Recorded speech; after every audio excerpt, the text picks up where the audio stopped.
राधे राधे। जय श्री कृष्णा। ओम नमो भगवते वासुदेवाय नमः। कार्तिक मास की तरह मार्गशीर्ष मास का महीना भी बहुत महत्व होता है। इस महीने में भगवान श्री कृष्ण और शंख की पूजा का विशेष महत्व बताया गया है। यह श्री कृष्ण जी का महीना है, इसीलिए मार्गशीर्ष मास महात्म्य के साथ साथ आप श्री कृष्ण जी की सुंदर सुंदर कथाएं भी सुनते रहिए। आज मैं आपको श्री कृष्ण जी की ऐसी ही एक सुंदर सी कथा सुनाती हूँ। एक गांव में एक लड़की रहती थी।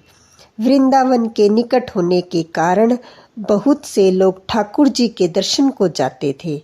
जब वह बच्ची 5 साल की हुई तो उसके घर वाले भी बांके बिहारी जी के दर्शन को जा रहे थे।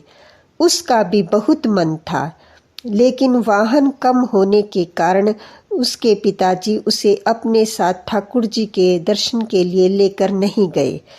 कुछ समय बाद लड़की जब 7 साल की हुई तो फिर से उसके घर वालों को किसी कारणवश वृंदावन जाना हुआ।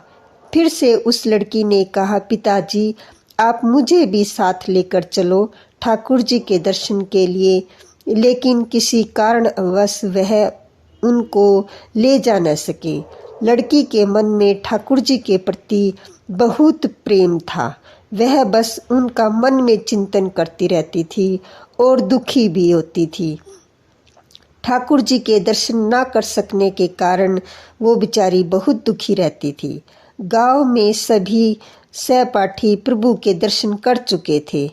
जब वह सब बच्चे ठाकुर जी के मंदिर और उसके रूप का वर्णन करते तो उस लड़की के मन में भी दर्शन की ललक और भी बढ़ जाती और समय अपने पंख लगाकर बढ़ता गया।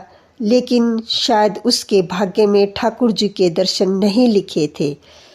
जब वह 17 साल की हुई तो उसके पिताजी को उसके विवाह की चिंता हो गई। उसका विवाह तय हो गया। संयोग से कहो या ठाकुर जी की कृपा कहो, उसका विवाह वृंदावन के पास वाले गांव में हो गया। वह लड़की बहुत प्रसन्न थी कि अब तो उसको ठाकुर जी के दर्शन होंगे। जब विवाह संपन्न हुआ और वह अपने ससुराल गई, फिर रस्म निभाने के लिए वापस अपने घर आई। फिर 1-2 दिन बाद वह अपने पति के पास अपने ससुराल चली गई। जब उसके पति उसे वापस अपने घर ले जा रहे थे तो बीच में यमुना नदी पर उसके पति ने बोला, तुम कुछ देर इधर बैठो, मैं यमुना में स्नान करके आता हूँ। उस लड़की का चिंतन अब ठाकुर जी की तरफ चला गया और सोचने लगी कि कब ठाकुर जी के दर्शन होंगे। जब लड़की ने लंबा घूंघट निकाल रखा था क्योंकि वह उसका ससुराल था, फिर वह वहां बैठ गई और मन ही मन विचार करने लगी कि देखो ठाकुर जी की कितनी कृपा है। उन्हें बचपन से वृंदावन में रह रही है, लेकिन इतने सालों से ठाकुर जी को मानती भी है, लेकिन अब तक उसने ठाकुर जी से कोई रिश्ता नहीं जोड़ा है। फिर वह सोचने लगी, ठाकुर जी की उम्र क्या हो सकती है? मेरे हिसाब से 17 वर्ष के होंगे। मेरे पति 21 वर्ष के हैं, तो उनसे थोड़े छोटे होंगे। इसलिए मेरे पति के छोटे भाई की तरह हुए तो वो मेरे देवर की तरह। लो, आज से ठाकुर जी मेरे देवर होंगे। अब तो ठाकुर जी से नया संबंध जोड़कर उसको बहुत प्रसन्नता हुई और मन ही मन ठाकुर जी से कहने लगी, ठाकुर जी आज से मैं आपकी भाभी और आप मेरे देवर हो गए।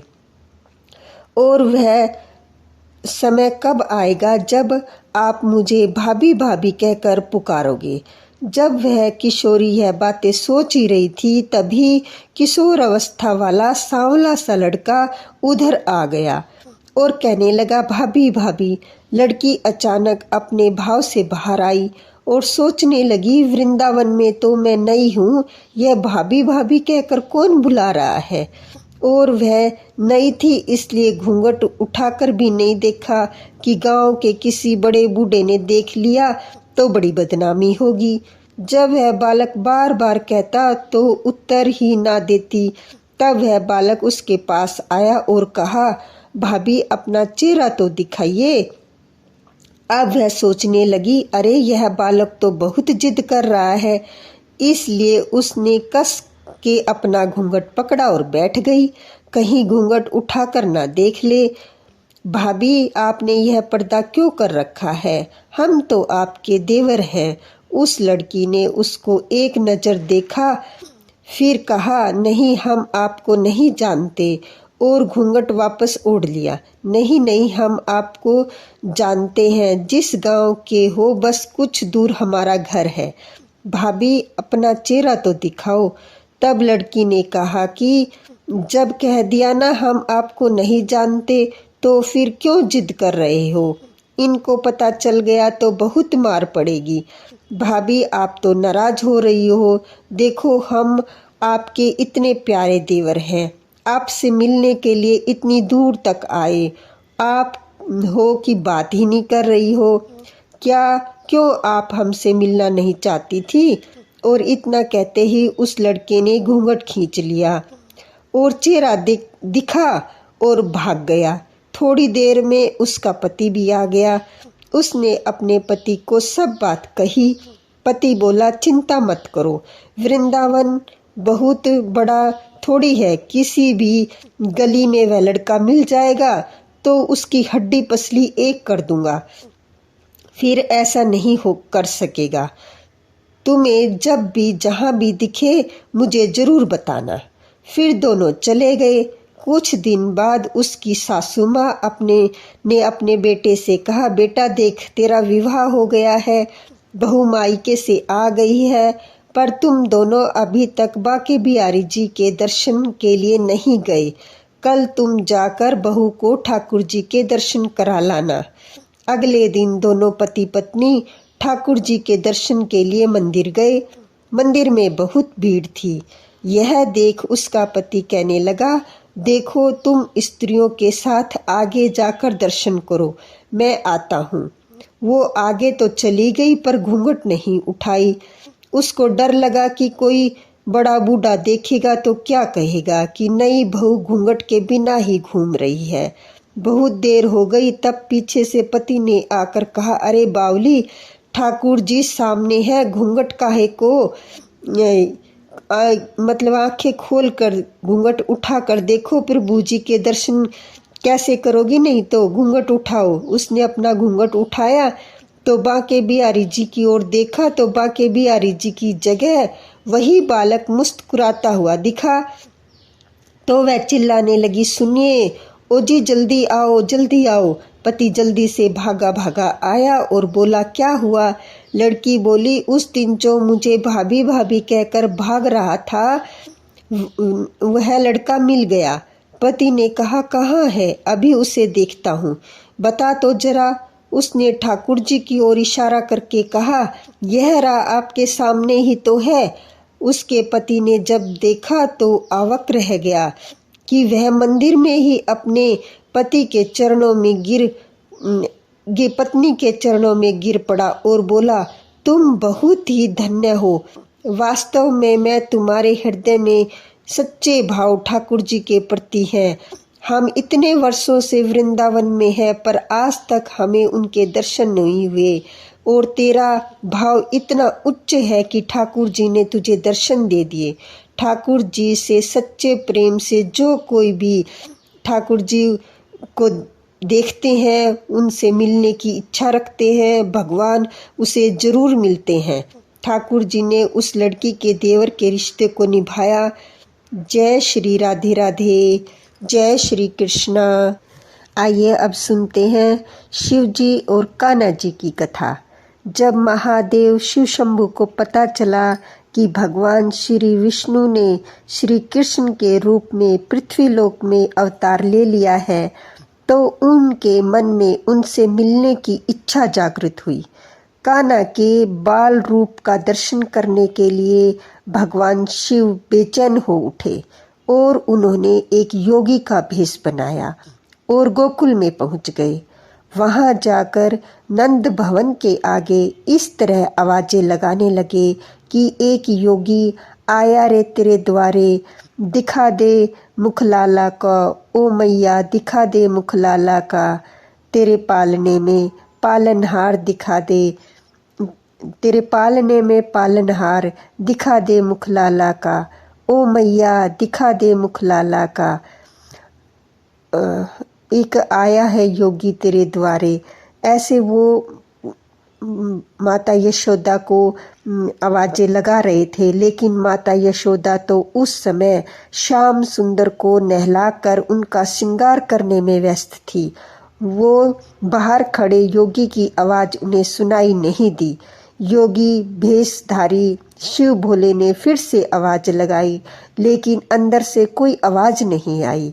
तभी वहाँ पर एक वृज की वृद्ध गोपी गुजर रही थी।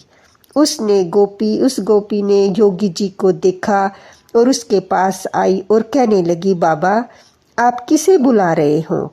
तो योगी कहने लगे कि इस घर की गृह स्वामिनी को बुला रहा हूँ माई। तो गोपी कहने लगी, आपको भिक्षा चाहिए? तो योगी ने कहा कि हाँ माई भिक्षा चाहिए। तो गोपी कहने लगी, यहाँ पर तो कोई दिखाई नहीं देता, चलो आप मेरे घर चलो, वहाँ तुम्हें भिक्षा मिल जाएगी। जो भी धन तुम मांगोगे वही दे दूंगी।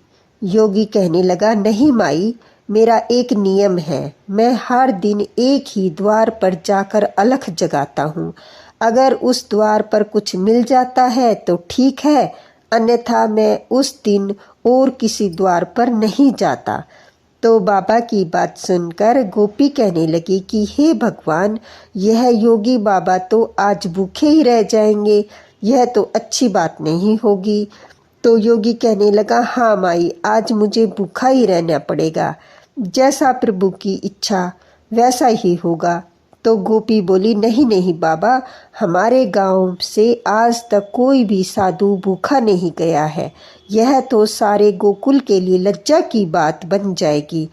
बाबा तुम यहीं ठहरो, मैं अंदर जाकर देखती हूँ कि यशोदा रानी कहाँ है। ऐसा कहकर वह वृद्धा गोपी नंद भवन के अंदर गई और देखती है कि यशोदा मैया तो श्याम सुंदर का श्रृंगार कर रही थी, उन्हें लोरी सुना रही थी। इधर बाहर खड़े योगी भेषधारी भगवान शंकर ने मन ही मन कहा कि प्रभु आपके दर्शन किए बगैर तो मैं नहीं जाऊंगा। गोपी अंदर जाकर मैया यशोदा से कहती है, ओ यशोदा रानी क्या कर रही हो? यशोदा मैया बोली, आओ काकी, क्या बात है? वह गोपी कहने लगी कि तेरे द्वार पर एक योगी कब से भिक्षा के लिए खड़ा है और तू उसकी आवाज़ ही नहीं सुन रही। तो मैया यशोदा कहने लगी, मुझे तो सुनाई नहीं दिया, तुम ऐसा करो उससे भिक्षा दे दो। गोपी कहने लगी, मुझे तो कोई बड़ा महात्मा लगता है, आज तक मैंने ऐसा योगी कहीं नहीं देखा। उसके मुख पर आँख भी नहीं टिकती, इतना तेज है जैसा कि सूर्य का तेज होता है। उसका नियम देखो कितना कड़ा है। वह कहता है कि जिस द्वार पर भिक्षा के लिए खड़ा हो जाता है बस वहीं से भिक्षा लेता है और भिक्षा न मिलने पर भूखा ही लौट जाता है। तो यशोदा मैया कहने लगी, काकी भिक्षा के लिए देखो मैंने आटा, चावल, दाल, गुड़, घी सब कुछ ले लिया है। मुझे लगता है कि इतना सामान तो 2-4 दिन के लिए काफ़ी होगा, अब चलो चलते हैं। तो गोपी कहने लगी कि बेटा दक्षिणा के लिए कुछ ले लो।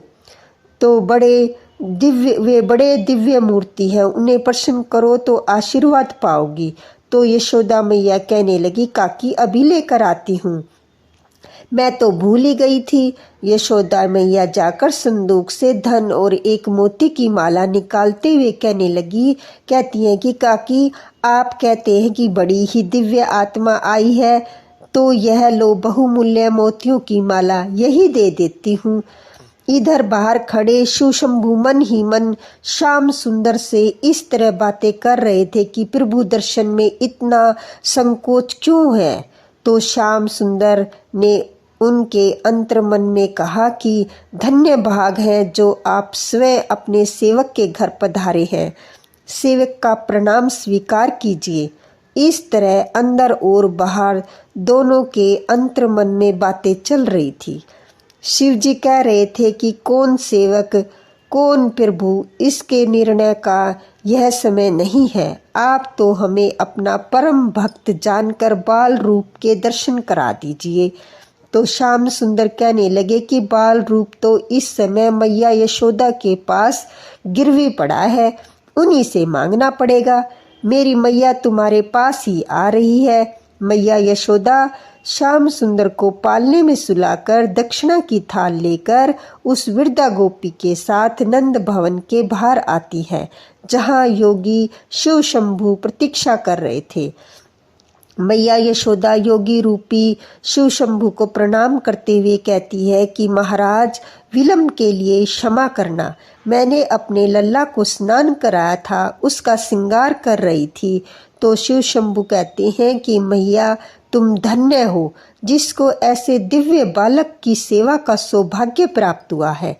माता, मुझे भी उस परम दिव्य शिशु के दर्शन करा दो। तो मैया यशोदा कहने लगी, क्षमा करो बाबा, अभी मैंने नहलाया है, हवा में उसे बाहर निकालूंगी तो ठंड लग जाएगी। तो शिव शंभु कहते हैं, मैया, हवाओं का चलना ना चलना जिसके संकल्प मात्र पर निर्भर है, उसके लिए व्यर्थ की शंका मत करो। उसे एक बार मेरे पास लेकर आओ। मैं उनके दर्शन करने की लालसा से ही तुम्हारे द्वारे पर आया हूँ। तो यशोदा मैया कहने लगी, नहीं योगी बाबा, मैं उन्हें बाहर नहीं ला सकती। आप यह भिक्षा ग्रहण कीजिए और मुझे क्षमा कीजिए। तो योगी वेशधारी शिव शंभु भिक्षा की थाल की ओर देखकर इस प्रकार मैया यशोदा से कहने लगे कि मैया, यह मोती मानक धन मेरे लिए तो पत्थर के टुकड़े के समान है। ये मेरे किस काम के? मुझे इनका कोई लोभ नहीं। चाहो तो मेरे हीरे मोती मानक मुझसे ले लो, पर मुझे मेरे लल्ला के दर्शन करवा दो, वही हमारी भिक्षा है। फिर योगी वेशधारी शिव शंकर ने अपने कमंडल से हीरे मोती निकालकर मैया यशोदा की भिक्षा की थाल में रख दिए, जिन्हें देखकर मैया यशोदा बहुत ही हैरान हुई और चिंतित भी हो गई। वृद्ध गोपी कहने लगी, काकी, यह कोई असली साधु नहीं है, मुझे लगता है कोई मायावी है। तो वृद्ध गोपी चुपचाप खड़ी यशोदा मैया का करुण चेहरा देखती रही। फिर यशोदा मैया ने अपनी आंखों में आंसू भरकर योगी शिव शंभु से कहा कि देखो योगी बाबा, तुम जैसे कोई मायावी इससे पहले आ चुके हैं। सभी इसी प्रकार चिकनी चुपड़ी बातें करते हैं कि तेरा लल्ला तो बड़ा दिव्य बालक है, उसका दर्शन करा दो, मैं उसे मेरी गोद में दे दो। जब मैं दे देती हूँ तो सब उसका अनिष्ट करने की चेष्टा करते हैं। मेरे लाल ने आप लोगों का क्या बिगाड़ा है जो आप लोग उसके शत्रु बन गए हो? इस तरह कहते हुए कड़े शब्दों में यशोदा मैया ने कहा, भिक्षा चाहिए तो ले लीजिए, अन्यथा अपने स्थान पर पधारिए, पर मैं अपने लल्ला को बाहर नहीं लाऊंगी। तो मैया के शब्द सुनकर शिव शंभु कहते हैं कि मैया, ऐसा कठोर मत बनो, मैं बहुत दूर कैलाश पर्वत से आया हूँ। मैया यशोदा फिर कठोर शब्दों में कहती है, कैलाश में थे तो वहाँ भगवान शिव के साक्षात दर्शन कर लेते, यहाँ क्यों आए हो? शिव शंभु कहते हैं, भोली मैया, भगवान के साक्षात दर्शन करना कोई कठिन कार्य नहीं है, परंतु उनके बाल स्वरूप के दर्शन करना अत्यंत दुर्लभ है। उसी की लालसा से मैं तेरे द्वारे पर आया हूँ। कई युगों के पश्चात ही यह दर्शन मिलते हैं। तो यशोदा मैया कहती है कि नहीं योगी बाबा, मुझे क्षमा कर दीजिए, मैं मेरे बच्चे को बाहर नहीं लाऊंगी। मेरे पति की आज्ञा है कि किसी अनजान व्यक्ति के सामने अपने लल्ला को मत लेकर आना जाना। तो मैया यशोदा इस प्रकार फैसले पर अड़क देखकर भगवान श्याम सुंदर ने बुआ को वहाँ पर भेजा जहाँ यह वाद विवाद चल रहा था। जब स्वयं भगवती योग माया थी और भगवान के जन्म से पूर्व ही गोकुल में आ गई थी, जैसे पूर्णामौसी वहाँ पर पहुँची और कहने लगी, यशोदा, यह अनजान व्यक्ति नहीं है, मैं तो इसे अच्छी तरह जानती हूँ। मैंने तुम्हें कहा था ना कि गोकुल में आने से पहले मैं काशी में रहती थी, वहीं इनके दर्शन किए थे। ये सचमुच परम दिव्य शक्ति है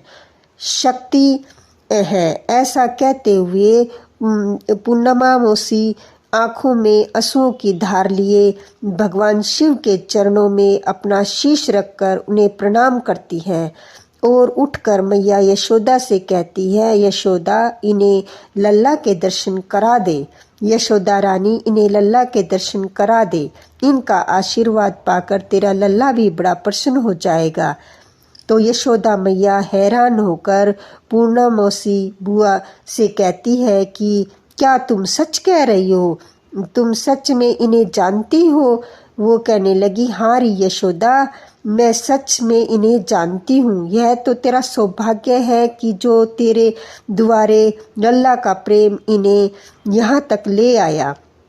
यशोदा मैया कहने लगी कि इनकी वेशभूषा तो देखिए, लंबी लंबी जटा, बदन से बू और गले में सर्पों की माला लगाए हुए। मेरा लल्ला तो इन्हें देखकर डर जाएगा। ना बाबा ना, मैं मेरे लल्ला को बाहर नहीं लाऊंगी। बेचारी भोली भाली मैया को क्या पता था कि उसके द्वार पर स्वयं भगवान शिव पधारे हैं। यशोदा मैया से ऐसा सुनकर पूर्णामासी ने कहा कि यदि यशोदा रानी, इनके दर्शन मात्र से ही समस्त भय का नाश हो जाता है, सारी बाधाएं दूर हो जाती है। मुझ पर विश्वास करो, मैं तुमसे कभी भी झूठ नहीं बोलती। गोपी ने बुआ का समर्थन करते हुए कहा कि यशोदा रानी, यह कभी झूठ नहीं बोलती। यशोदा रानी, तुम्हें याद है ना, जब हम पहले गोकुल में आई थी तो इन्हीं से तुझे आशीर्वाद दिया था कि तुम्हें लल्ला होगा। उस समय तुम सब लोग आशा छोड़ चुके थे। यह सदा सच कहती है, तो इसकी बात मान ले बेटी, जा अपनी लल्ला को बाहर ले आ। यशोदा मैया कहने लगी, मैं लल्ला को तो ले आऊंगी, पर इनके हाथों में नहीं दूंगी। तो पूर्णामासी ने कहा कि जा बेटा, लल्ला को ले आ, योगी बाबा दूर से ही आशीर्वाद दे देंगे। तो मैया यशोदा नंद भवन से बाहर आती है और श्याम सुंदर को लेकर अपनी गोदी में उठाकर कहती है, अरे लल्ला चल, कोई तेरे दर्शन के लिए आया है। यह कहकर यशोदा मैया श्याम सुंदर को बाहर ले आती है, जिन्हें देख योगी भेषधारी शिव शंभु प्रेम से गदगद हो उठते हैं।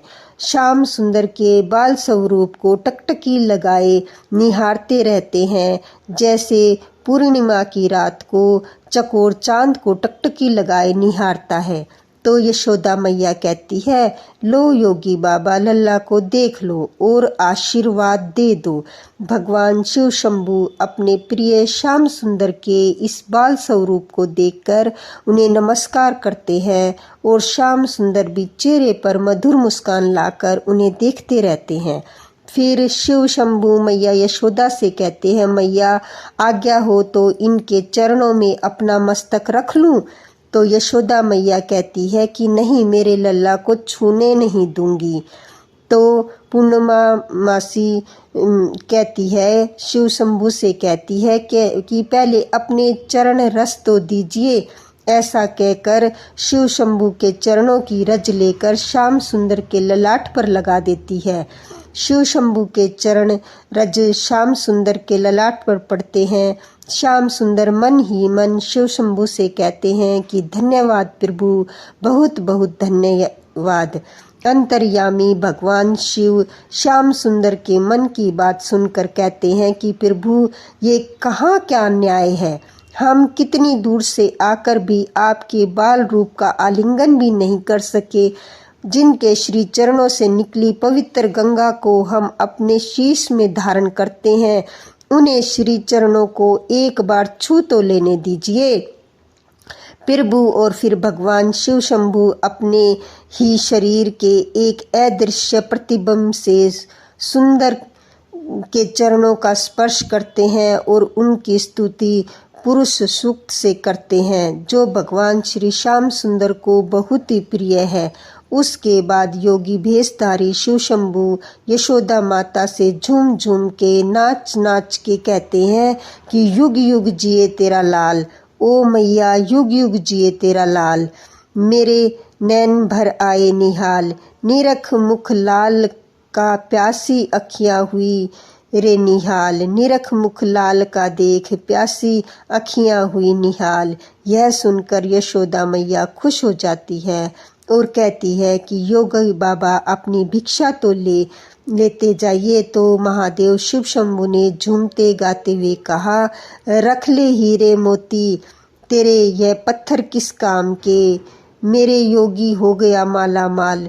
निरख मुख लाल का मैं तो हो गया माला माल, तेरे लल्ला का मुख देखकर मैं तो हो गया माला माल। और शिव शंभु कहाँ से अंतर्ध्यान हो गए। ऐसा अनुपम दृश्य देखकर स्वर्ग लोक के समस्त देवी देवता खुश होकर फूलों की वर्षा करने लगे। बोलो बाल गोपाल की जय, कृष्ण भगवान की जय, भोले बाबा की जय।